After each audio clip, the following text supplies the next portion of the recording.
আওয়ামী লীগকে খেতাবো, একবার বিএনপি খেতাবো, আমাদের সেটা চাই না। পিএসসি সহ অন্যান্য সাংবিধানিক প্রতিষ্ঠানের পদগুলোতে নিয়োগের ক্ষেত্রে একটি স্বতন্ত্র কমিটি থাকবে। এই দুইটি দাবি 48 ঘন্টার মধ্যে পূরণের আলটিমেটাম জানানো হচ্ছে। তা না হলে আমরা কঠোর থেকে কঠোর কর্মসূচির দিকে যাব, অবরোধ, ব্লকেট ইত্যাদি কঠোর কর্মসূচির দিকে আমরা ধাবিত হব। পিএসসি ঘেরাও, প্রয়োজনে আমরা সচিবালয় ঘেরাও করব। ঐক্য আমাদের মাঝে প্রতিষ্ঠিত হবে। আমরা 48 ঘন্টার মাঝে এই দুইটি দাবি পূরণ করার ইমিডিয়েটলি আহ্বান জানাচ্ছি। তা না হলে ঢাকা বিশ্ববিদ্যালয়ের সংগ্রামী ভাইরা, সংগ্রামী সহযোদ্ধারা প্রতিবাদের পাহাড় গড়ে তুলবেন। আজ 11 মাস হয়ে গেছে এই পিএসসির যে সংস্কার, এই সংস্কারগুলো এখনো হয় নাই।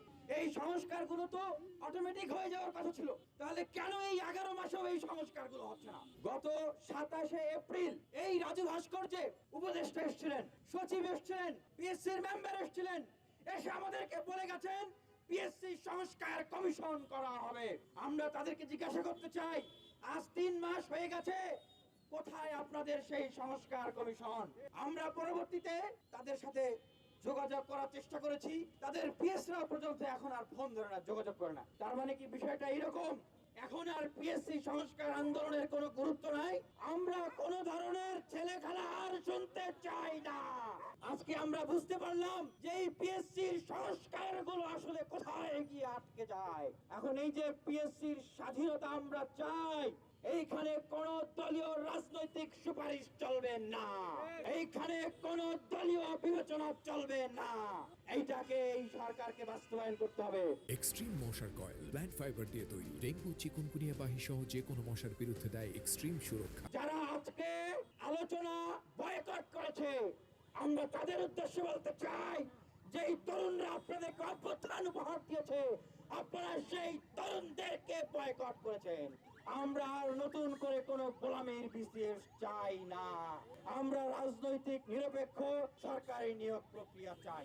যখনই যে সরকার ক্ষমতায় আসে, সেই সরকার নিজেদের এজেন্ডা বাস্তবায়ন করার জন্য, নিজেদের লোক বাস্তবায়ন করার জন্য, নিজেদের ক্ষমতাকে দীর্ঘায়িত করার জন্য, জনগণকে কুক্ষিগত করে রাখার জন্য নানা রকম চাল চলে, নানা রকম কূটকৌশল অবলম্বন করে। আমরা একটা কথা বলতে চাই, হাসিনা বারবার করে তার ক্ষমতাকে কুক্ষিগত করে রাখার জন্য এই যে সাংবিধানিক প্রতিষ্ঠানগুলো আছেন, সেই সাংবিধানিক প্রতিষ্ঠানগুলা যে সংবিধানের নাম করে তার লোকজন সেখানে বসিয়েছে। আমরা একইভাবে দেখেছি বিএনপি বসিয়েছে। কিন্তু আমরা জানাতে চাই যে আমাদের যে গণ অভ্যুত্থানের যে অঙ্গীকার, সেই অঙ্গীকার আমরা বারবার করে বলেছি, সেটা শুধুমাত্র রাবণ শেষ করার জন্য নয়।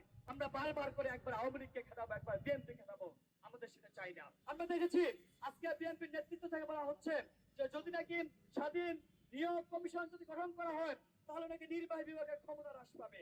আমরা বলতে চাই এটা আপনাদের আরেকটা দুর্বিসন্ধি, এটা আপনাদের আরেকটা কুৎসাল। আপনি জানেন যদি স্বাধীন নিয়োগ কমিশন গঠিত হয়, তাহলে আপনার সরকারের যে জবাবদিহিতা নিশ্চিত হবে। যদি স্বাধীন নিয়োগ কমিশন গঠিত হয়, তাহলে হচ্ছে আপনার এখানে একটা সুস্পষ্ট স্বচ্ছতা জবাবদিহিতা নিশ্চিত হবে।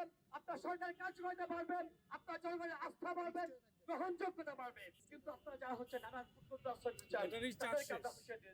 পিএসসি বাংলাদেশ একটি সাংবিধানিক প্রতিষ্ঠান, যে প্রতিষ্ঠানকে কাজে লাগিয়ে আমরা দেখেছি বিগত সময়ে আওয়ামী লীগ তাদের গুন্ডা ছাত্রলীগদেরকে চাকরি দিত, এবং ছাত্রলীগ না হলেও কাকে ঠিক মতো সেখানে ভালো ব্যবহার করা হতো না। যারা ছাত্রলীগ করতো তারা ভাইভাতে অ্যাডভান্টেজ পেত, যারা ছাত্রলীগ করতো তাদের চাকরি দ্রুত হতো। আমরা এখনো এই ধরনের কার্যকলাপের পূর্ব প্রস্তুতি সেটা আমরা দেখতে পাচ্ছি। আমরা এই ধরনের প্রস্তুতিকে রুখে দেব ইনশাআল্লাহ। আমরা বাংলাদেশের শিক্ষার্থীরা যারা অভ্যুত্থান করেছে, তারা এই ধরনের হিড়িক আর বাংলাদেশে দেখতে চায় না, আমরা হইতে দিব না।